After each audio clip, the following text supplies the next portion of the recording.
Welcome to this talk. Today, it's actually an International Women's Day talk, even though International Women's Day is not until March 8th.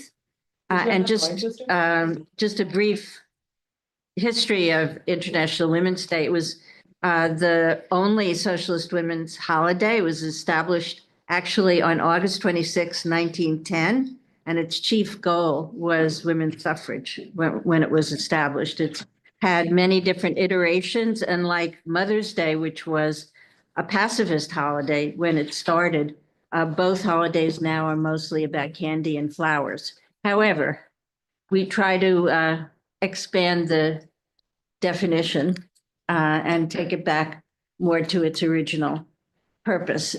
So my name is Rochelle Ruthschild, and I'm a center associate at the Davis Center. And this talk has been co-sponsored by the Gender, Women, Socialist, and Post-Socialism Workshop at the Davis Center, and also the MIT Women's and Gender Studies Program. The name of the talk, as you can see, is Russia's Pursuit of Repopulation, Abortion, Large Families, and Propaganda. And our speaker today is Mia Nakashi, who is a research associate at the Harvard Ukrainian Research Institute and also affiliated with the Davis Center as a scholar. She earned her PhD in history from the University of Chicago and now teaches at Hokusai Gakuen University in Japan. Her specialty areas are population policy, women, family, gender, and reproductive health. She is the author of Replacing the Dead, The Politics of Reproduction in the Post-War Soviet Union, published by Oxford University Press in 2021. And she's co-editor of Reproductive States, Global Perspectives on the Invention and Implementation of Population Policy, also by Oxford University Press in 2016. She's currently conducting research on the history of Soviet demographic studies from its Ukrainian beginnings in the 1970s. So thank you so much for the introduction, Rochelle. And I would like to thank Harvard and MIT for making it possible for me to present my work today. Many of you, probably most of you in this room today, know that demography has been one of the focuses, policy focuses of Russian President Vladimir Putin. And he has said on numerous occasions that repopulation of Russia is an urgent task. Here I have one example of such statements. On January 15th, 2020, during the annual presidential address, Putin said, quote, "Russia's destiny and its historic prospects depend on how numerous we will be."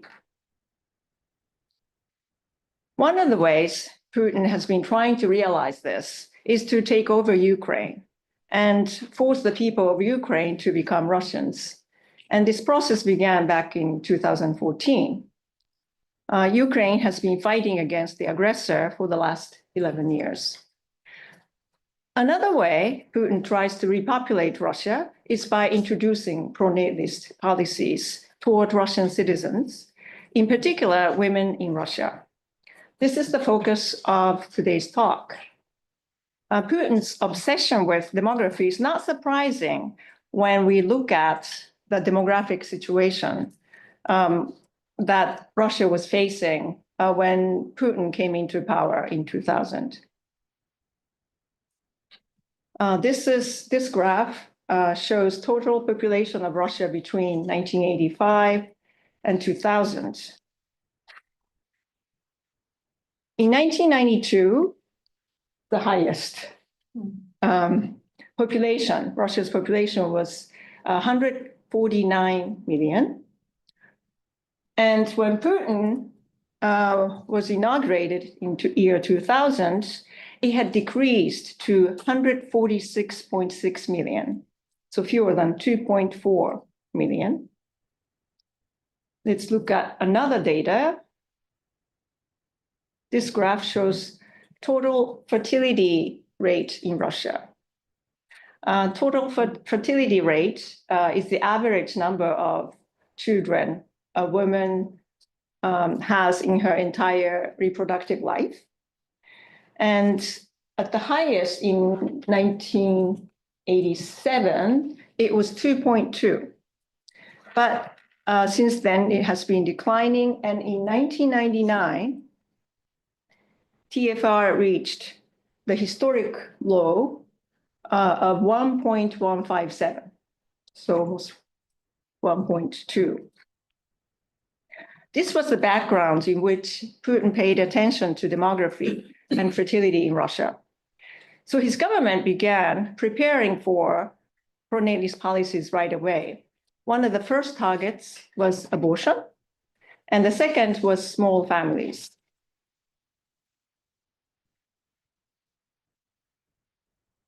I am a historian who studied the Soviet Union's reproductive politics and demography. So I have been looking at the developments of pronatalist policies in contemporary Russia, comparing them with the Soviet past, especially knowing that Putin's government paid great attention to the 1944 family law, the Soviet Union's pronatalist policy, as the only effective pronatalist policy in Russian history.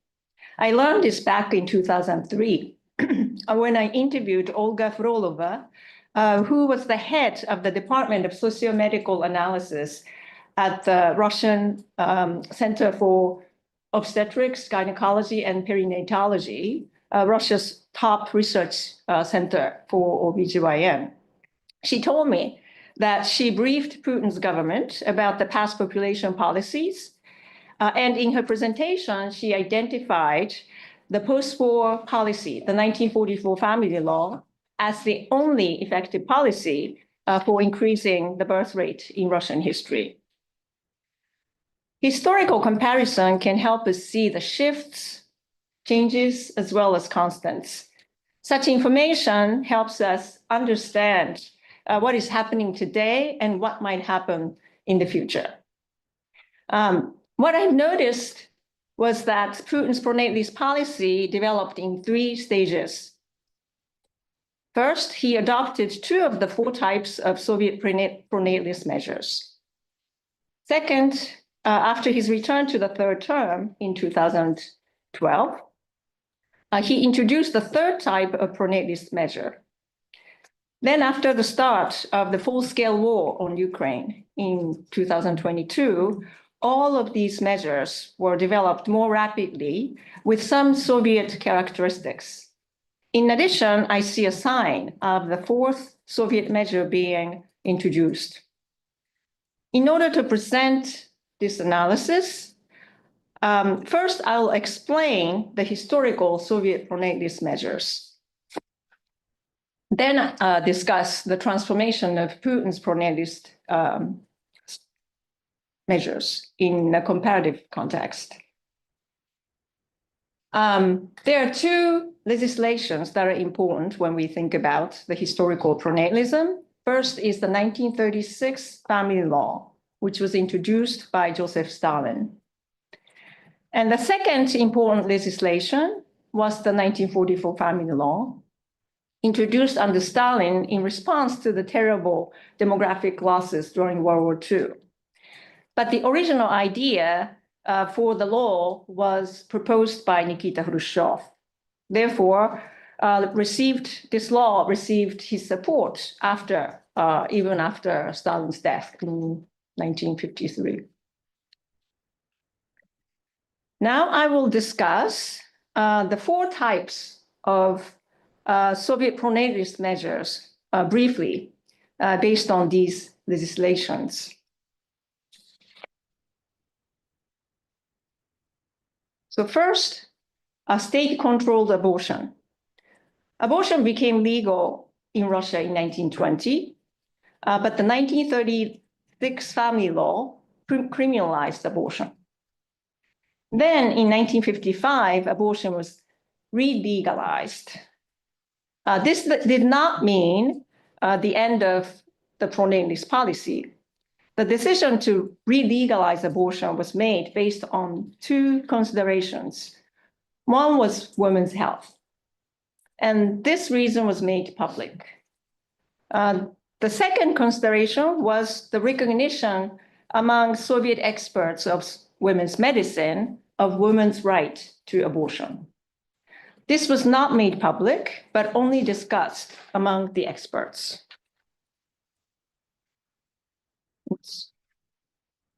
After 1955, legal abortion became widely available in the Soviet Union. But this did not mean that women could get abortion freely on demand. Women needed to apply for abortion and be interviewed and get permission from the abortion committee. Also, only abortions performed in state hospitals and clinics were considered legal. Abortion remains legal in Russia until today. As modern contraceptives were never made widely available, abortion became the only fertility control method in Russia, in the Soviet Union. So abortion was widely available, but controlled by the state. The second measure is the provision of the state support and rewards for mothers. The 1936 Family Law began providing support for mothers starting from the seventh child, with the idea that population would grow by encouraging extremely fertile women to have additional children. The 1944 Family Law began providing mothers with state support starting from the third child. But the 1944 Family Law did not abandon the idea of supporting very fertile mothers. It expanded rewards for very fertile mothers as well. It created honorary titles and medals such as Mother Heroine, Mother Heroine, and Motherhood Glory, Materinskaya Slava. This led to glorification of fertile mothers. I see parallel process happening in Russia today. Third measure, penalties for childless and small families. The Soviet government began taxing childless citizens in 1941. This was done to raise funds to pay for the cost to run state orphanages and for the expanded support for fertile mothers and rewards for mothers. In 1944, the category of people to be taxed was expanded based on the new goal of pronatalism proposed by Khrushchev, which was to require every citizen to have 3 children to contribute to the growth of the population. Adult citizens with 1 or 2 children were also taxed because they were not contributing enough to the growth. But aside from imposing taxes, there was no large-scale campaign to humiliate or penalize childless people or small families in the Soviet period. The fourth measure was encouragement of out-of-wedlock births, introduced in 1944. This was the measure that made Soviet pronatalism distinct and, in my opinion, extreme. Particularly because it was not done by providing sufficient support for single mothers, as some European governments in recent years have done. Instead, the Soviet government did this by providing men with new incentives to impregnate women other than their wives. This was done by eliminating biological fathers' legal and financial responsibilities for their children out of wedlock, born out of wedlock. So these were the 4 measures. Beyond this, there are 2 important characteristics of Soviet pronatalism. First, the government did not broadcast that these policies were introduced for pronatalist purposes. it did not start a propaganda campaign to explain these measures directly. In fact, Khrushchev proposed a propaganda campaign so that Soviet citizens would understand that they were responsible for participating in repopulation of the Soviet Union, and also so that Soviet citizens did not discriminate against unmarried mothers who were contributing to population growth. But such a propaganda campaign never took place. Another important characteristic of Soviet pronatalism was that all of these pronatalist measures were developed from the understanding that women were a crucial part of the workforce for post-war Soviet economy. Female workers were half of the workforce, and the Soviet Union could not afford to lose them. The details of these 4 measures changed over time, but they continued until the end of the Soviet Union. And if anyone is interested in this history, please take a look at my book, Replacing the Dead, the Politics of Reproduction in the Post-War Soviet Union. Next, I move on to talk about Putin's pronatalism. But briefly, I want to mention what happened in the 1990s during the period of President Yeltsin after the collapse of the Soviet Union. 1990s was a time of political and social turmoil, and there was no pronatalist policy. But this was also a period when Russia's women and feminist activists and medical professionals could expand their effort to address problems with marriage and family, and to provide sex education and modern contraceptives, which they had begun discussing in the late 1980s, thanks to glasnost. They were able to collaborate with international organizations such as USAID and UN Population Fund, and Western foundations, MacArthur Foundation, for example, who came to work with the Russian government and civil society and helped promote sex education and family planning. International pharmaceutical companies also saw great opportunities in Russia in this period. For several years, family planning and sex education were funded by the Russian government under the program called Children of Russia. But increasingly, conservative lawmakers attacked these efforts, arguing that they were a part of the Western plot to weaken Russia. The program was defunded in 1998. So now I move on to talk about Putin's pronatalism. Putin's pronatalism developed in 3 stages. First period is between 2000 and 2011. Second stage is between 2012 and 2022. And third is between 2022 to the present. So first period. One important actor after the collapse of the Soviet Union in general for the development of pronatalist politics was the Orthodox Church. It became one of the central forces for restricting abortion, establishing patriarchal family, and bringing back traditional ideas about gender roles and sexuality. In this period, the first 2 types of Soviet pronatalist measures were introduced: state-controlled abortion and state support and rewards for families. In addition, one new orientation was observed. The first attempt to restrict and control abortion began in 2003.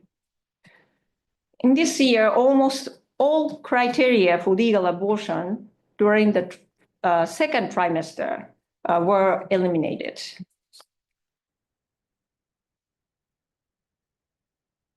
The Orthodox Church attempted to ban abortion entirely, but in this period, the first period, after 2003, the actual restrictions adopted were relatively limited. In 2009, federal law limited advertisement of abortion services. In 2011, conservative politicians introduced a comprehensive bill to restrict abortions, inspired by the US anti-abortion movement, requiring a waiting period, compulsory listening to the fetal heartbeat, counseling against abortion, and etc. But in the end, only a waiting period, so-called quiet week, Неделя тишины, was instituted in 2011. This is thanks to people's resistance and the government's understanding that ban on abortion is detrimental to women's health. The 2011 protest is considered the first public feminist protest against abortion restrictions, and it was a successful one. This was organized by feminist grassroots organizations and the Russian Family Planning Association.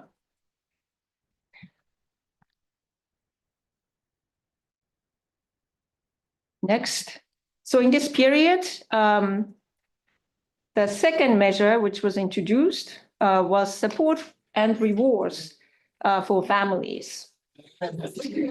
Putin's government introduced a large-scale state support for families in 2007 called maternity capital, Materinsky Kapital, offering women 250,000 rubles, which is equivalent of 13,000 US dollars at that time, for their second child.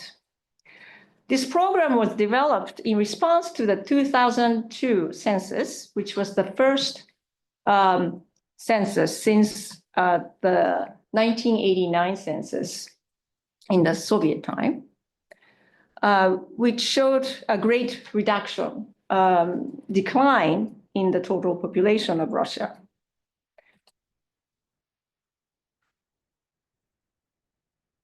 The benefits of Materinsky Kapital have changed over time, but this program still continues today. And in 2020, actually, the program started to give the reward, the support for the first child. Yes. Rewards for highly fertile families was introduced in 2008. The Order and Medal Parental Glory was introduced by President Medvedev. So this first period, of course, includes the period under President Medvedev. And it was awarded to parents with 7 or more children. So 2 of the 4 Soviet pronatalist measures were introduced in this first period. But these measures were not exact copies of Soviet pronatalism. And the difference showed the new orientation of Putin's pronatalism, which is the return of the father. Soviet state support was provided only to mothers. And only mothers received rewards for high fertility. However, Putin's government brought the father into the object of pronatalism. And there are 2 examples, and actually both of them I've already talked about earlier. So 2008, the Order Parental Glory was introduced by President Medvedev. This was a very interesting development because it was in a way a revival of the Soviet measure of rewarding and glorifying fertile families. However, the difference was that it was awarded not to the mother, but to the parents. Yes. So here we see 2 parents being awarded parental glory, and the wife received the bouquet, and the husband is getting the medal from President Putin. So the two of them together showed up. And later I will show a different picture, photo, which is only the mother. Yes.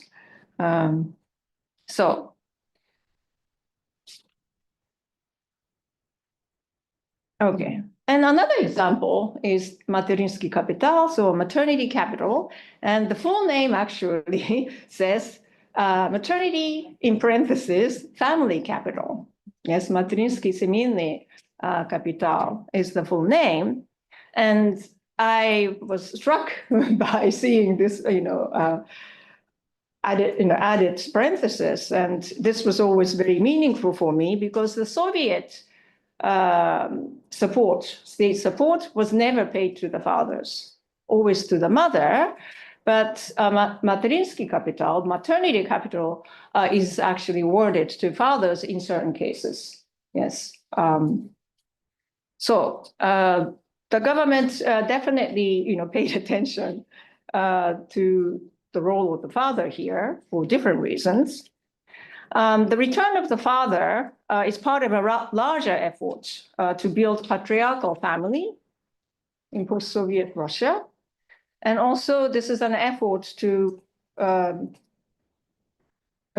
general effort for masculinizing a society and politics, which scholars such as Elizabeth Wood and Valerie Sparling has been talking about. And with the return of the father, the rewards, which used to be for fertility, has also become rewards for virility. Now we turn to the second stage of Putin's pronatalism, starting in 2012 and lasting until 2022. So after Putin returned for the third term, to the office, his pronatalist policies transformed significantly. The big difference is that now penalties for non-reproductive ideas and behaviors are introduced. This was combined with a propaganda campaign for promoting what is called traditional values. Here we have a quote from Putin referring to traditional values during an annual presidential address to the parliament in 2012. Quote, "We must fully support institutions that are the bearers of traditional values and have historically proven their ability to transmit them from generation to generation." End quote. And the emphasis here is mine. The patriarchal large family was considered an important institution preserving and nurturing traditional values.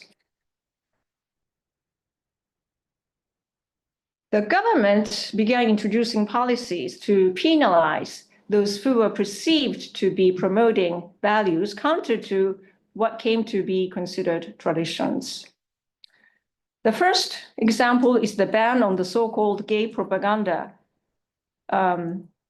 aimed at minors in 2013.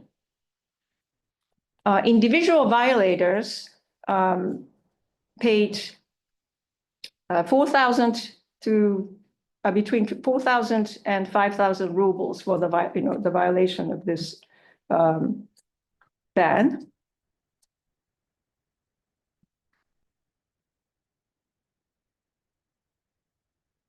In the Soviet times, unproductive citizens paid taxes.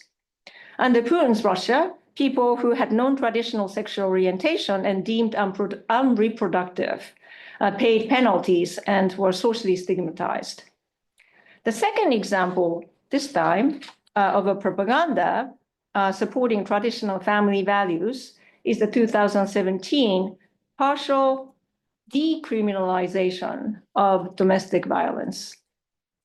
Here, the photo shows an activist, Alena Popova, during a lone protest against the legal changes. The sign she's holding says, "Beating means he loves her." Now, women not following the will of the husband could suffer beatings without legal protections. This is a new penalty.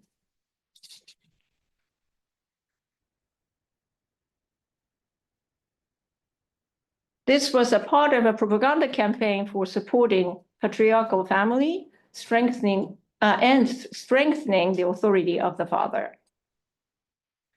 Regarding abortion in this second period, no major changes occurred at the federal level. Despite that, conservative lawmakers backed by the Russian Orthodox Church called for banning or removing abortion from the state insurance coverage. Both the Minister of Health and Russian President Putin responded negatively. Health Minister Veronika Skvortsova in 2016, in response to this call for removing abortion from the state insurance coverage that came from the conservative forces, she responded in this way, quote, "There are certain nuances related to the possible transfer of abortions into the shadows, especially for those who have low incomes, for minors and girls who have such a situation. Our task is to ensure that the introduction of any restrictions does not lead to an increase in maternal and infant mortality rates," end quote. In 2017, Putin said this, also this is annual presidential address to the parliament, quote, "First of all, about prohibiting abortion. You know, most countries in the modern world leave it to the woman to decide. Why? Because there's a danger that if we prohibit it, the number of illegal abortions will go through the roof." Yes, so he was very sensible.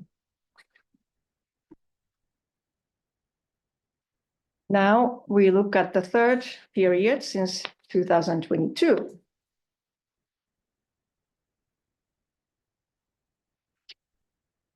So this period began after the start of Russia's full-scale invasion of Ukraine in February 2022. One of the things that happened first was on November 22nd, 2022, the government intensified propaganda effort to unify the country by issuing a new ukaz to strengthen traditional values, such as patriotism, religious belief, respect for the elderly, and strong family. In this period, we see overall intensification of pronatalist measures and perhaps introduction of the fourth measure, or something close to the fourth measure that I mentioned from the historical period. So more attempts to increase state control over abortions, expansion of state rewards for high fertility, expansion of penalties, and a limited case of encouragement of out-of-wedlock births. First, I quickly talk about the expanded state rewards and penalties.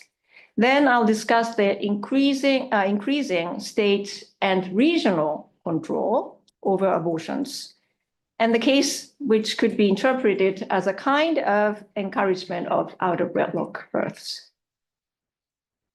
The expansion of state awards in this period focused not on parents anymore, but motherhood as the major site of reproduction. This is the starkest example showing a revival of post-war Soviet pronatalism.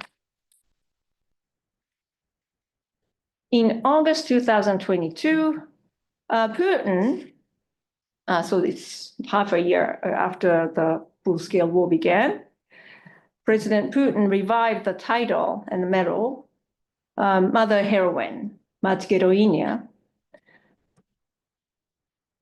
to be rewarded to mothers with 10 or more children, just like the Soviet period. Without, by the way, abandoning parental glory. That medal also exists today. So it's not a complete elimination of what happened earlier. But yet I think it's pretty significant that Mother Heroine, Mother Heroine medal and order was reintroduced. And here we have a photo of one of the first mothers, Mother Heroines, whose name is Medni Kadyrova, who is the wife of Chechen leader Ramzan Kadyrov. And she's the mother of, I think, 13 children. Very clearly, after the realization that Russia's invasion turned into a longer war than expected, the government was compelled to acknowledge mothers' contribution to population growth separately from that of parents. The attention to the fertile mother is becoming one of the key focuses of Putin's pronatalism in this third period. Last week, on February 28th, Tatiana Golikova, a deputy prime minister and the chairwoman of the Committee on Family Protection, Fertility, Maternity, and Childhood, made a presentation on the national project called Family 2025 through 2030. There, she presented a plan to increase TFR, total fertility rate of Russian women by promoting mothers with many children. Многодетные матери. The goal is to increase TFR, which was in last year, 2024, 1.4 in Russia. Earlier, we talked about the lowest rate, from 1999, but in year 2024, it was 1.4. So in this new program, the goal is to increase the rate to 1.6 by 2030. And the target for this project is women in their 30s who already have multiple children. This is because increasing rewards for very fertile mothers is believed to have raised TFR in 2024. Golikova said that large family needs to be popularized more through the media as part of the traditional value. This is already happening. There are street signs with families with many children. The idea of increasing the birth rate by promoting mothers with many children began, as I already said, in 1936 and 1944. So this is another return to Soviet pronatalist measures.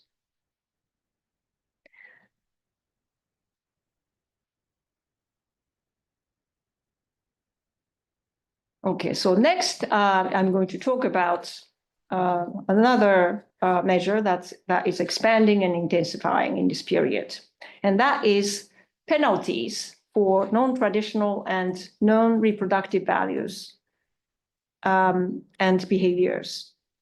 For example, on November 21st, 2022, the parliament has unanimously voted to extend its ban on so-called gay propaganda. So the 2013 law prohibited depictions of homosexuality, same-sex unions, and non-traditional sexual relations to be shown to minors. That was 2013. The new bill in 2022 would extend those restrictions to all ages. Also, fines were raised. And in March 2024, so last year, the so-called international LGBTQ movement was designated as an extreme organization. Possible sentences range from paying fines to imprisonment. So now penalties include not only fines, but also imprisonment. There's another penalty introduced in this period, in December 2024, so last year, a few months ago, Putin signed a new bill, the ban on childless propaganda. This ban can be considered a new penalty for anti-reproductive behavior. And violators will be fined. And the fines are for individual violators were up to 400,000 rubles, about $4,000 in today's rate. And organizations pay up to 5 million rubles.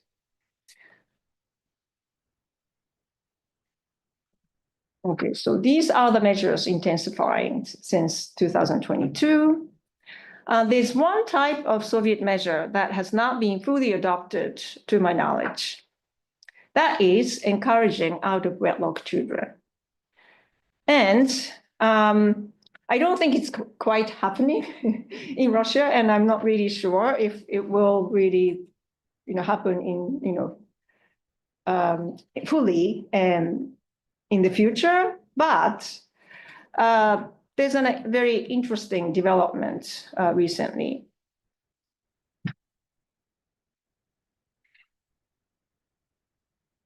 That is that in December 2024, the leadership of the spiritual administration of Muslims of the Russian Federation announced that it would permit Muslim men to have up to 4 wives under the religious law in certain circumstances. And many of these circumstances are related to reproduction. And I have 4 such circumstances listed in the announcement. First, inability of the spouse to procreate due to her health condition. Spouse's end of reproductive age. Sexual incompatibility. And spouse's unwillingness to bear children. Yes. So very much, it seems that it's at least on some level, this announcement seems to be related to the idea of pronatalism. In the past, in some parts of Russia, predominantly Muslim regions, including Chechnya, Bashkiria, and Ingushetia, had demanded religious recognition of polygyny. Polygamy in Muslim families, but this is the first time when the authority really fully recognized the religious authority recognized this kind of arrangement,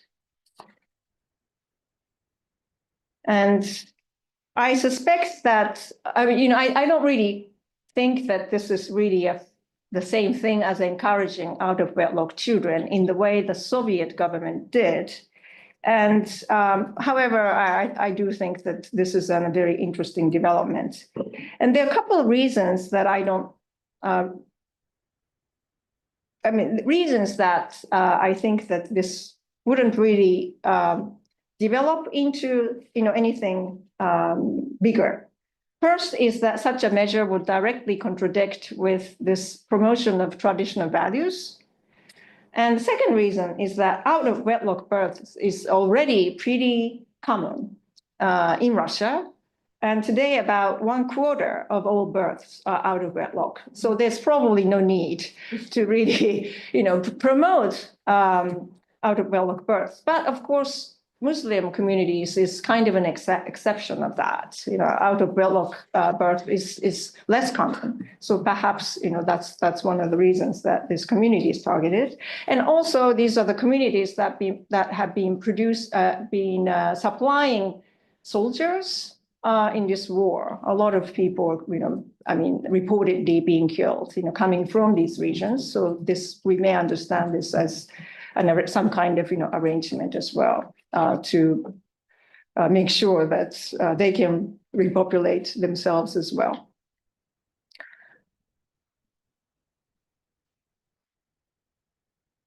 Okay, so finally, I would like to discuss the issue of increasing control over abortion in this period. This is a key area where a lot of changes are happening in recent years. At the state level, in July 2023, Health Minister Mikhail Murashko announced a tighter control of medical abortion pills. Previously, mifepristone and misoprostol were available as prescription drugs in Russia. But they will be removed. Actually, it was already enforced, so they are now removed from the over-the-counter sales. So that's one of the big changes. And clearly, the Minister of Health, Murashko, is someone who supports the propaganda for traditional values. In July 2023, he, who is a trained obstetrician, called women's waiting to start family after finishing school and starting a career a misguided practice, порочная практика. And I have a full quote here. Quote, "It should be explained at school from earliest years that what has developed in society is an absolutely misguided practice. When the belief is formed that a woman should get an education, continue her career, provide herself with a material base, and only then, when she is already approaching such a difficult reproductive age, should she think about having children." End quote. His statement made it clear that the current wartime government wants reproduction to be women's destiny. And he supports this development. And what Murashko proposed, namely, to teach children about the need to start a family at a young age, is happening today. In 2024, during the Year of Family, among other things, many other things, family studies, семьеведение, was introduced to schools where children between 5th and 9th grades, so between ages 11 and 15, learn about the institution of the family, the importance of men's and women's roles in the family, and the importance of starting a family early and growing it big. At the regional level, so these were the federal level. At the regional level, two movements are developing to restrict abortion, which could soon affect federal abortion policy. First is the introduction of fines for coercing women into abortions. On August 3rd, 2023, the governor of Mordovia, not Moldova, not the country Moldova, but this is a Russian region, Mordovia, announced new fines for coercing women into undergoing abortions, making Mordovia the first region to initiate such penalties. This development was fully supported by Moldova's Orthodox Church. And the key person who is initiating this movement is Natalia Moscovitina, the woman in the photo. She is the president of the charitable foundation, Women for Life. She's also a member of the expert council under the Parliamentary Committee on Family, Women, and Children's Issues. And she's also a mother of 4 children. Other regions such as Kaliningrad, Tver, Kursk soon followed Moldova's introduction of these fines. And the number of regions following, adopting these fines is rising. And this is likely spread further as governors are encouraged to come up with new ideas to improve demography and improve the birth rate throughout Russia So they all need to look like they're trying very hard. And so I think it is possible that the fines for coercing women into abortion could also be adopted nationwide in the future, just like the anti-gay propaganda first began in a region. I think it was in Ryazan, and finally, became a federal ban. Another example of controlled abortion is the pressure on private clinics to stop performing abortions in various regions. This is happening in Moldova again, Kursk, and Kaliningrad. In December 2023, a special parliamentary committee rejected the adoption of this regional law at the federal level. So far, this has been rejected, but the general direction of abortion policy is fast moving toward increased regional and state control. There are also other types of restrictions being introduced at regional level, and I can talk more about some of them later if anyone is interested. Many women are feeling resentment about their bodies being mobilized to serve government goals. The public resisted health minister's statement, restriction on medical abortion, and the introduction of fines for pressuring women into abortion. Here, we have an artist's work posted on Facebook soon after the start of Russia's full-scale war on Ukraine in 2022. And this page is blocked today, so I'm not listing the Facebook address. You can't see anything, but this is a very powerful critique of pronatalist policy in time of war. And it says women giving birth to soldiers. Yes. Another photo shows a protest in Petersburg from July 2023. The signs say, "Is my body the battlefield? No to abortion ban.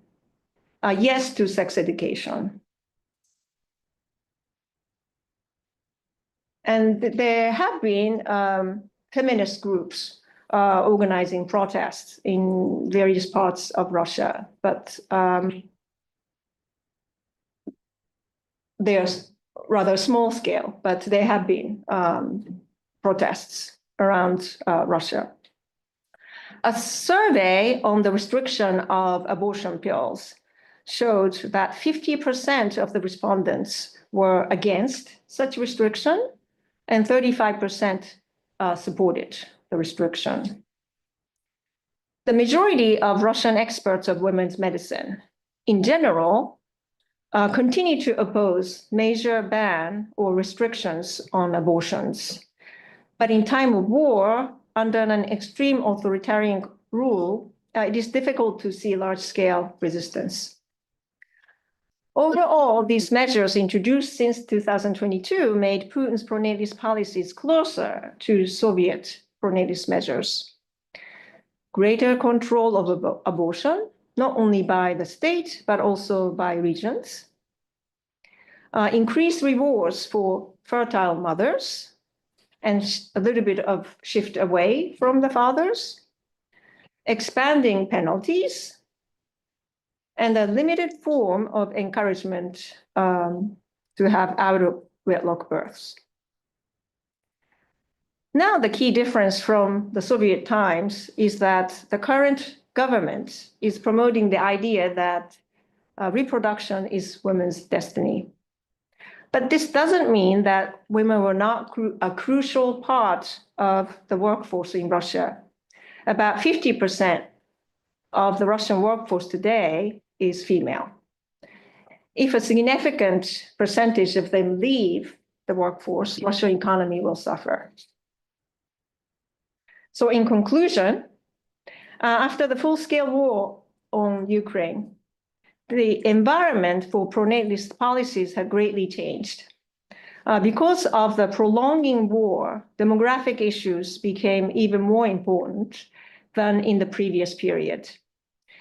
The Russian Orthodox Church and conservative lawmakers are taking this opportunity to introduce more restrictions on abortions and penalties for non-traditional, non-reproductive behaviors and values, and pushing traditional values to be promoted. Regional governors are encouraged to introduce their own penalties and pressures on abortion.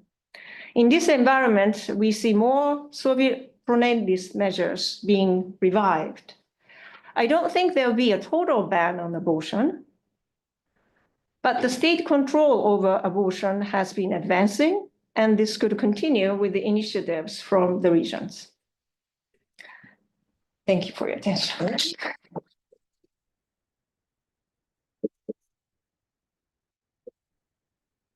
Thank you, Mia. Thank you very, very much. This is very provocative talk. I'm going to take the moderator's privilege and ask you a question first, which is you didn't talk much about the ethnic. I mean, you implied because the Kadyrov's wife, Chechen, got a medal from, I guess, the first medal from Putin. So in the Soviet times, many of the groups that had the highest birth rates were Muslim. So is that, and it doesn't seem like it's so much of an issue this time. We know that many of the soldiers who are fighting in Ukraine are Muslims and are not Orthodox and are from the kind of non-Slavic nationalities. So is this an issue now in the way that they're promoting population policy? Are they particularly worried about increasing the birth rate for Orthodox families, or is it just across the board? I think it's an issue. It is becoming an issue. It hasn't been discussed as much as it was in the Soviet times. And that's actually part of my historical research, looking at that discourse and so forth. But it is predicted that by year 2050, Muslim population in Russia will be 50%. So after that, there'll be more Muslim population, right? And it is definitely recognized as an, issue coming. So I do think that some people are really discussing it, and but I'm not really seeing it yet. I don't see it in discussions, among demographers, for example. In the Soviet times, demographers are talking about it, yes.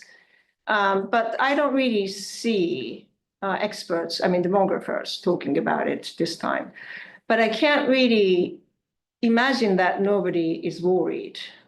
I think people, at the top are worried, but I have no documents to show, so. So you don't have people marching in the streets talking about the great replacement theory No, I don't think so. Okay. I have a follow-up question related to thought. Okay, cool. One thing is they may be. Oh, wait, you can actually introduce yourself. Yeah. So Elizabeth Sorry. Wood, MIT.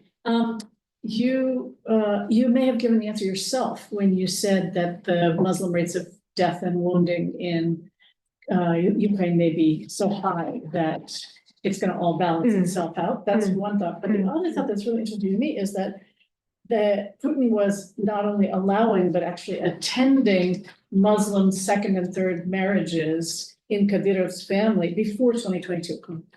So the marriages go back further, and I'm totally convinced by and fascinated by your discussion of Medni Kadyrov's wife, that she gets this award, and also that the foregrounds are spot on pronatalist.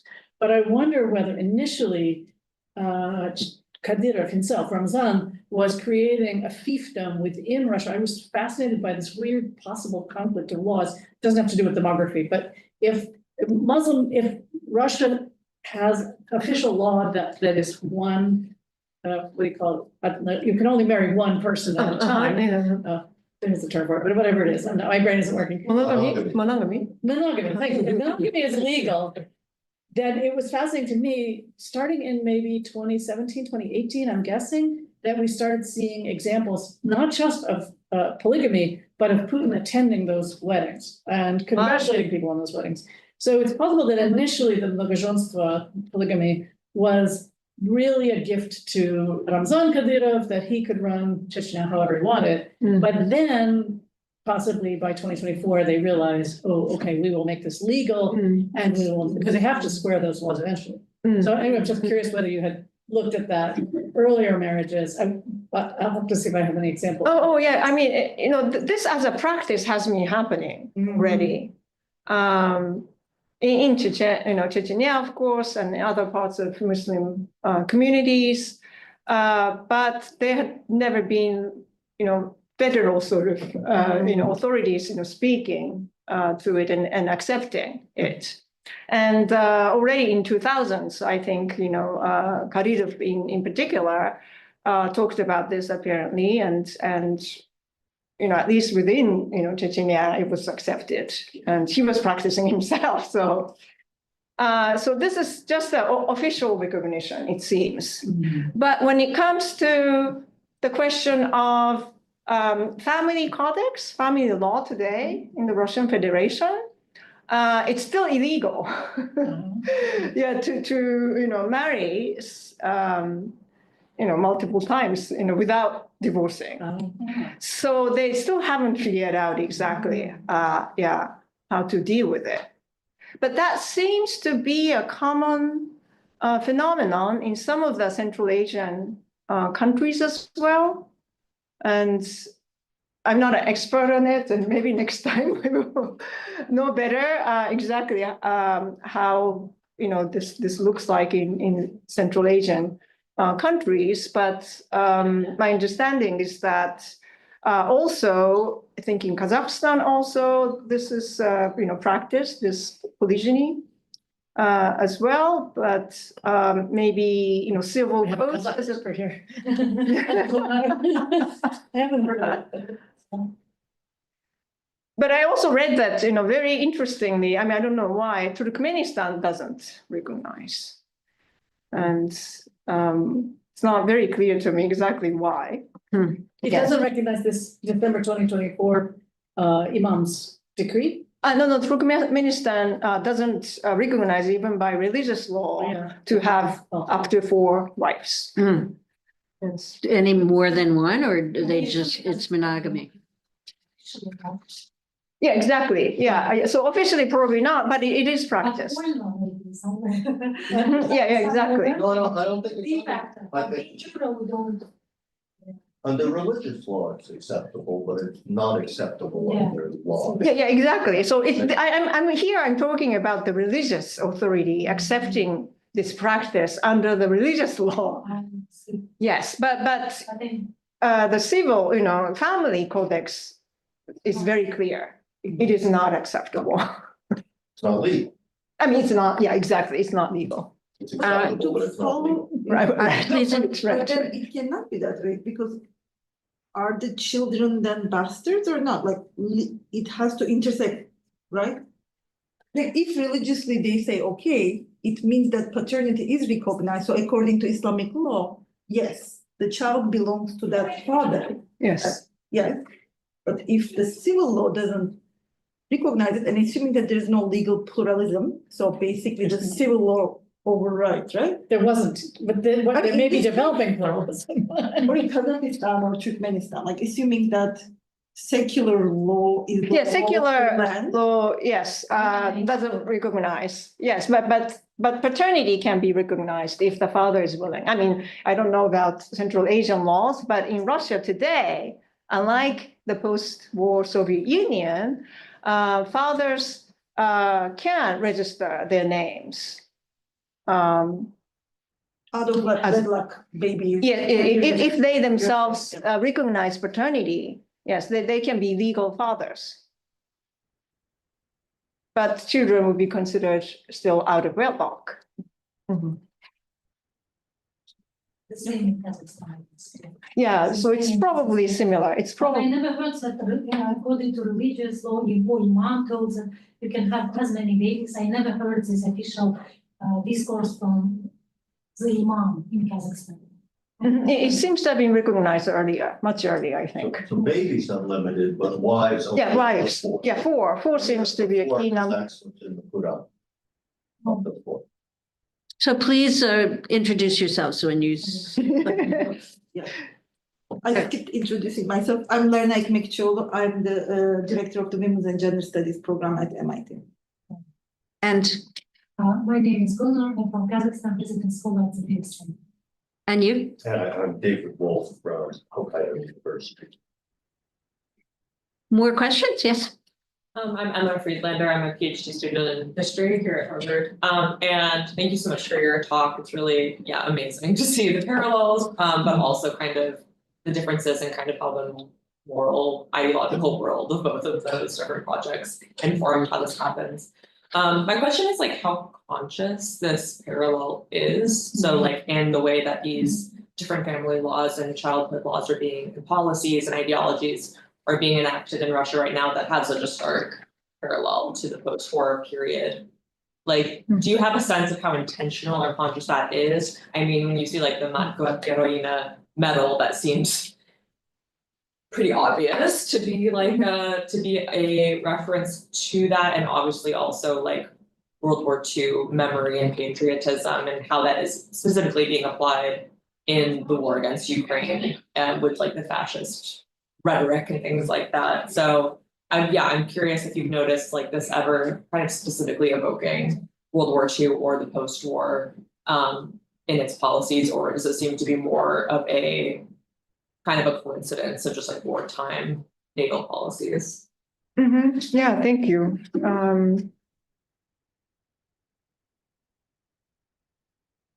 Yes, I can't really. Well, the quick answer is that I'm not 100% sure, how conscious the policymakers are, but as I said, that post-war, measures had been presented long time ago as the only successful policy. I don't know if you're here when I was talking about that. Yes, in 2003, I did an interview when I was in Moscow. Interviewed someone who was in a very important position and who was called in to, Putin's committee, essentially, to brief the committee, working on demographic issues about the past pronatalist measures. And she told me very clearly that, she presented the post-war measure to be the historically only successful pronatalist measure. So I think, of course, it's a long time ago, 20 years ago. But still, I think that memory is somewhere in someone's mind. And I mean, you do see, when, of course, Mother Heroine, when it was revived, everybody was talking about, 44 law, for example. And, you do see a lot of, journalists and politicians talking about, how things developed after World War II, and we also had demographic issues. And so I do think that, that definitely people are thinking about post-World War II period. Yes. Sorry to make you repeat yourself. No. It's not at all. And I have to thank you for the questions, you asked me yesterday. Yeah. Yes. Actually, we went to the dinner for a different occasion, and yes, and the questions she asked me helped me to think more about the ethnic issues, and so I did a little more research. Yeah. Yeah, I'm Rachel from Tufts. And I have thanks so much for this talk. I have two questions for you. One is about how much of the kind of policies around obviously trying to increase the birth rate in Russia, how much do you see them as really kind of centered on remaking women's roles in society? like, I was thinking whether there's a sort of conflict coming with, if it's the regions, that have suffered the most death in the war, and they're encouraging, obviously, women to like repopulate, but at the same time, presumably those women are going to be needed to like take over jobs that men would have had. Just like obviously in the post-war period, right? Women had to across, in certainly in the Soviet Union, but were really necessary to take on all kinds of jobs that might have been seen as traditionally male jobs. So I guess I'm asking whether that's like a sort of contradiction of the ideology, or whether, in the Soviet period, it seems like typically women did have children very young in university often, but that didn't mean they didn't go into the workforce, right? Like their mothers stepped in to help raise the children, or is there sort of a parallel social welfare program going on that's trying to like increase childcare options or whatever? So there's that question. And then I also wondered, kind of zooming out a bit here, how exceptional is Russia in terms of all of the attention it's sort of paying to the demographic crisis? And it seems like I used to think of it as this real exception, but now more and more I feel like this talk is sort of catching up everywhere, right? Like we see it here in the US, like J.D. Vance, there was a big article in the New Yorker last week that was focused mostly on South Korea, but just sort of talking about across the industrialized world, the birth rates have really dropped. I mean, it is sort of true. And just like all of these places are kind of experimenting with different measures to try and raise the birth rate. So it's more and more recognized as kind of a problem that's like sweeping across the industrialized world, and if one sees it as a problem. So yeah. More great questions. Thank you. Yes, I do think that this effort to remake women's role, creates contradiction for sure, as I kind of, suggested towards the end, because Russia's economy is really supported even, still today by female workforce. So if they try to have more women, having longer reproductive, life periods, and then lose, several percentage points, then it's a big issue, because Russia is facing this huge, shortage of workforce. And, somehow, there's a political, I guess,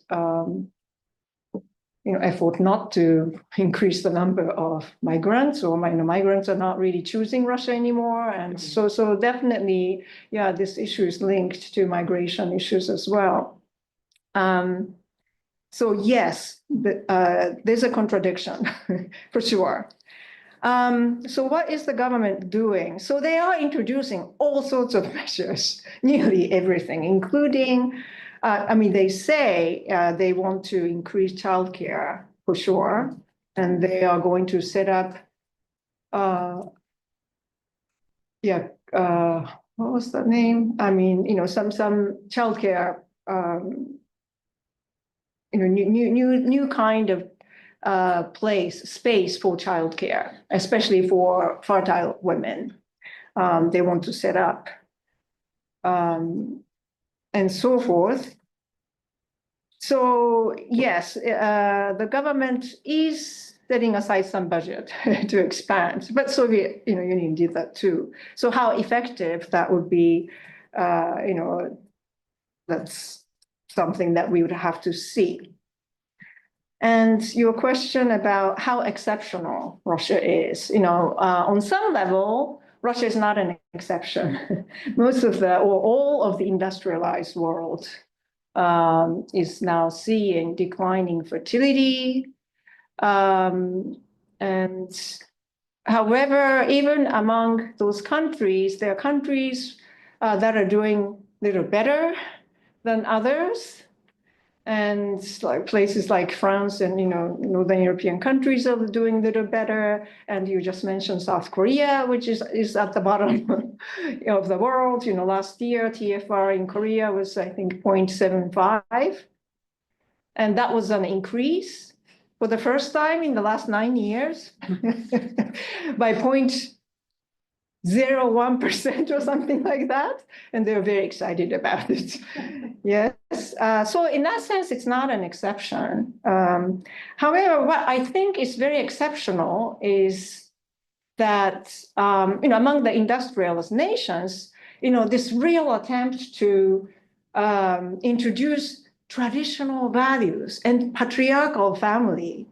This is not the way other countries are trying to increase the birth rate. Maybe United States. Yeah. Maybe the United States, I mean, yeah, Vance, and then, some of the people who talk about, those kinds of things, but other countries are doing something different, right? Other countries like France, for example, are accepting that women become mothers without getting married. I mean, oftentimes that doesn't mean that, they are raising children alone. Oftentimes in France, that means they are just not registered, yes, legally. But still this, the government is paying substantial money to support single mothers. Yes, that's not traditional, probably, I mean, that's more progressive idea. Yes. And I don't know how much time we have, but 10 more minutes. 10 more minutes, okay. And what I want to say is that, there have been various kinds of research done by sociologists and even, labor economists and so forth. And what I've been hearing is that, various research on specifically fertility change among industrialist nations, like S.P. Anderson, its work has shown that fertility has risen among more educated couples, and especially when both parents spend more, equal times with children, also doing household work. Also, when women's income rises, fertility rises also. And I heard something similar last year when I was listening to Professor Claudia Goldin, yes, the Nobel Prize laureate in economics, the professor here at Harvard. She was, talking about also the relationship between female labor and fertility in the world. And she was basically, saying something very similar. So that's where other industrial nations seem to be going. But in Russia, really, they're trying to recreate somehow traditional family, which they mean to be patriarchal family with strong, authority of the father, and domestic violence, should be considered a problem. Yes. And so forth. That's very different, I think. So that may be the exceptional characteristic of Russian pronatalism. Yeah. Thank you, Mia. This is fascinating. I'm curious whether they're considering the IVF option, since you have a dearth of men who died in this war. Is that something that's being promoted? Yes, thank you for asking. In fact, yes, they're trying to definitely promote IVF and other kinds of, reproductive technologies. Yes. Can I ask you one other question?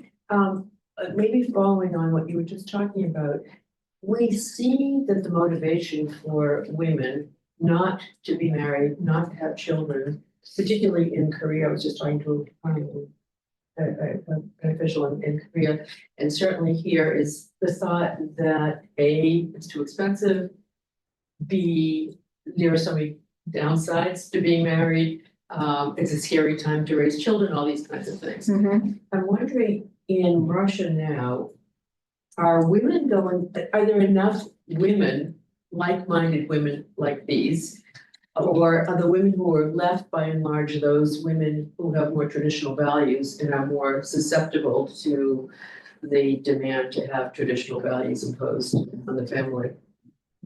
Does that make sense, right?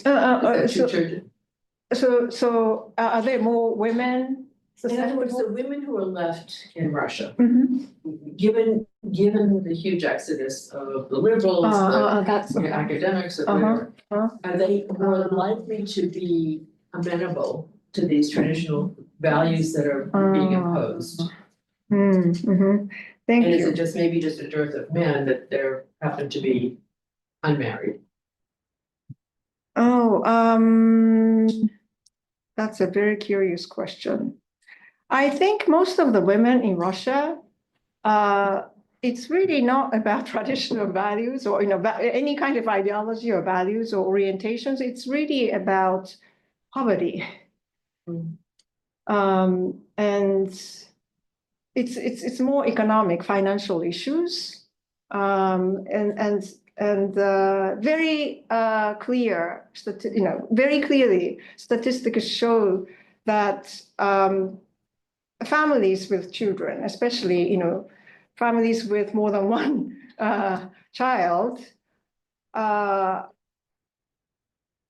tend to be in poverty, right?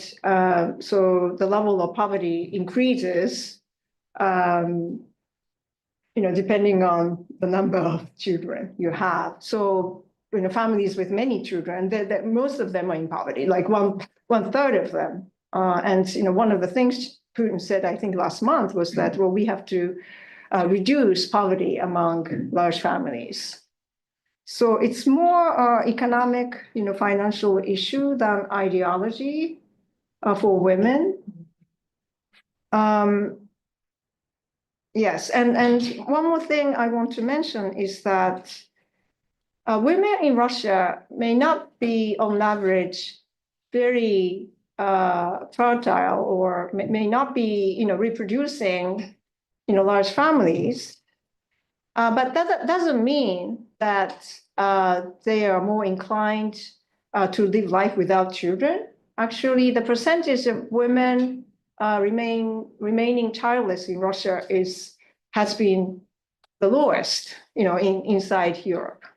And there have been studies, and of course, I actually have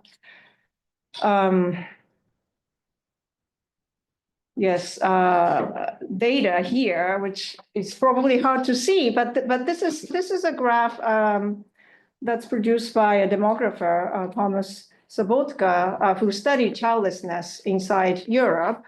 And Russia is not at the bottom of childlessness, the percentage of people who are childless. Yes. So if you're at the bottom, that means the percentage of childlessness is low, which means most people have one child at least.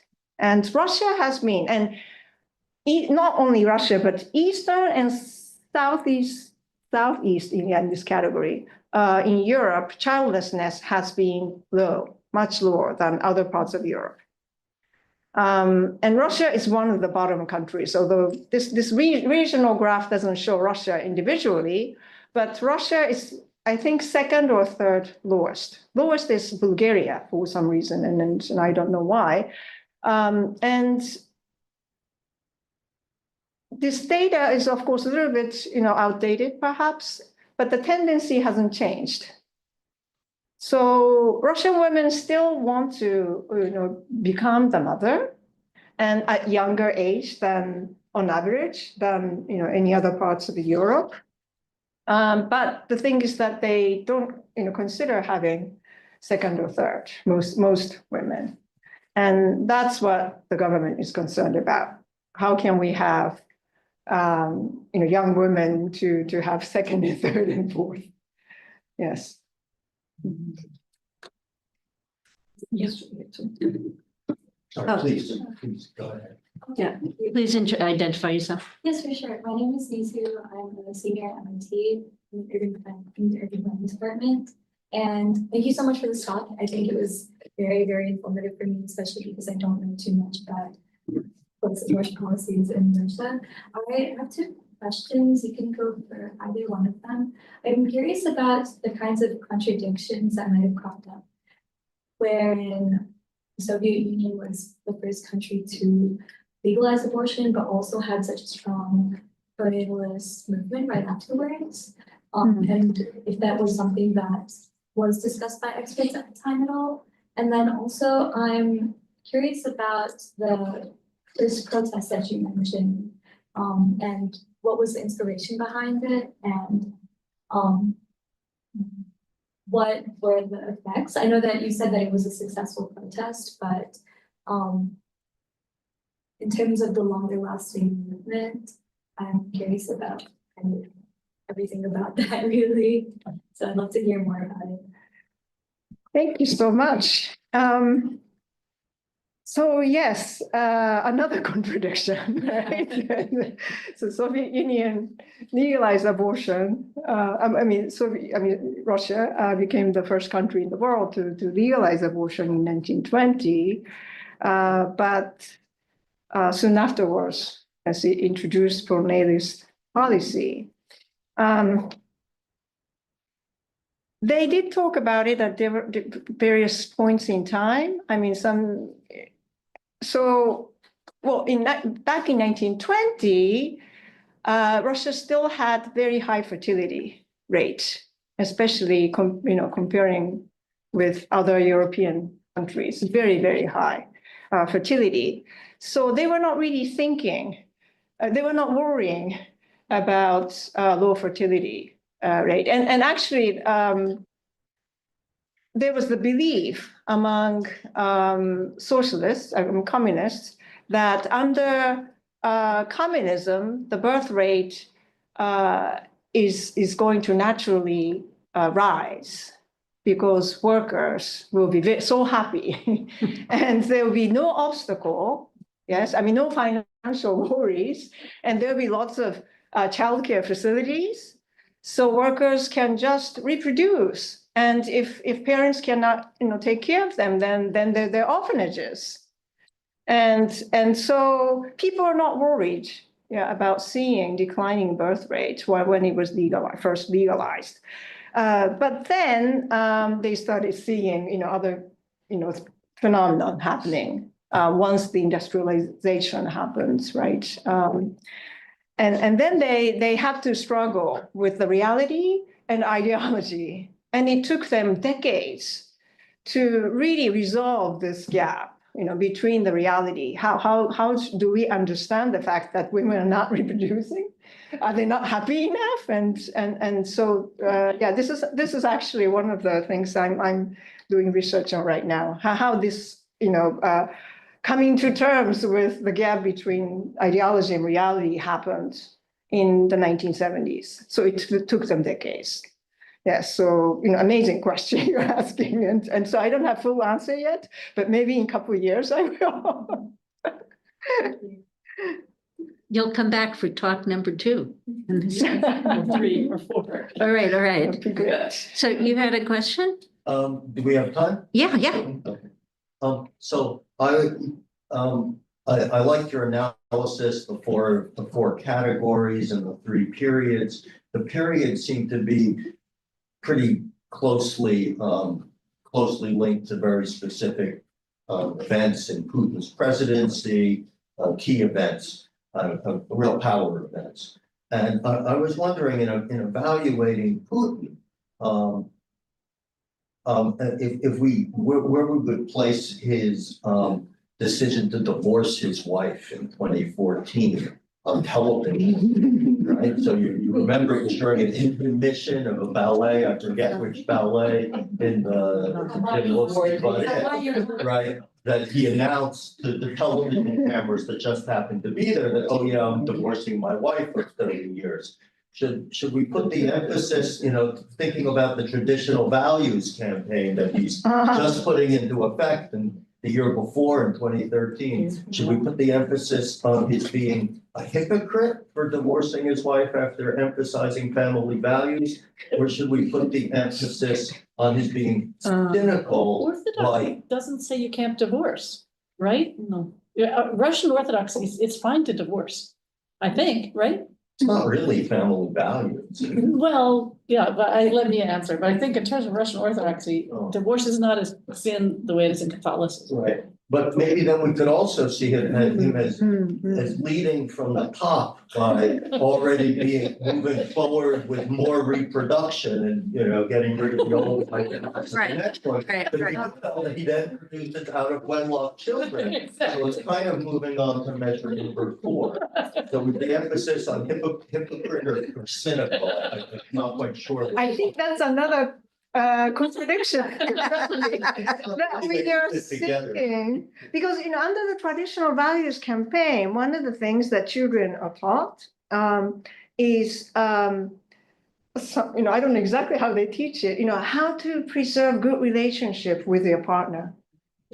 Because Russia still has, I think, one of the highest divorce rates in the world. And that's, of course, the cause of low fertility also, because women don't want to have big families, because they're afraid to divorce and then, get into financial trouble. And that's been discussed. So traditional values, today at least say that you should not divorce, right? It may not be traditional really, but as we know, Russian traditions are being remade and anyone's tradition is probably recreated all the time. Yeah, so from that perspective, he's definitely a hypocrite. But he's also, he is just being like Kadyrov, right? Having a secret, second wife and, having more children, contributing to the increase of the population. So in that sense, maybe, he is being the leader in this, yeah. So we have now come to the end of our session, and